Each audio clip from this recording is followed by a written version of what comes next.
నమస్కారం. మంచి సమయంలో మంచి ప్రోగ్రాం కండక్ట్ చేసిన నిర్వాహకులకు ధన్యవాదాలు. ప్రపంచంలో ఒకవైపు ఖనిజ సంపద కోసం, ఆయిల్ కోసం, ఇతరత్ర వాటి కోసము యుద్ధాలు జరుగుతూ ఉన్న పరిస్థితి తెలుసు మనందరికీ. వీటన్నిటికీ కారణం అమెరికా అనే దోపిడీదారుడే అనేది మనందరికీ తెలుసు. ఎక్కడ ఆయిల్ నిక్షేపాలంటే అక్కడికి దోపిడీ చేస్తూ పోతారు. ఇకపోతే మన దేశంలో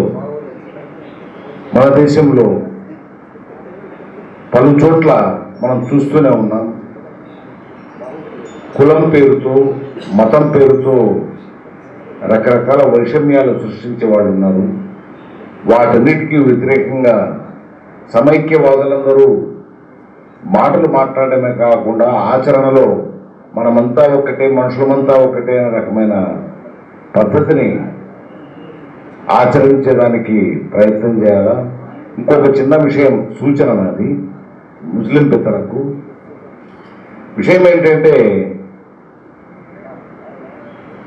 ఏదైనా బయాన్ మసీదులో శుక్రవారం పూట, ఇతరత్ర పండుగ సందర్భాల్లో ఇట్లాంటప్పుడు బయాన్ చేస్తూ ఉంటారు. బయాన్ అంటే ఉపన్యాసం. అట్లాంటి బయాన్ అనేది తమిళనాడులో చాలా చోట్ల చూసినా నేను. వాళ్ళు తమిళంలోనే చేస్తారు. మనకు కూడా స్లమ్ ఏరియాల్లో కానీ లేకపోతే ఇతరత్ర ఏరియాల్లో ఉపన్యాసం ఇచ్చేటప్పుడు ఆ బయాన్ చెప్పేటప్పుడు గట్టిగా మసీదుల్లో చెప్తూ ఉంటారు. ఏందో వాళ్ళు మాట్లాడుకొని వస్తూ ఉండడం లేదు, వాళ్ళ మతానికి సంబంధించినదనే రకమైన అభిప్రాయంలోనే ప్రజలంతా ఉన్నారు.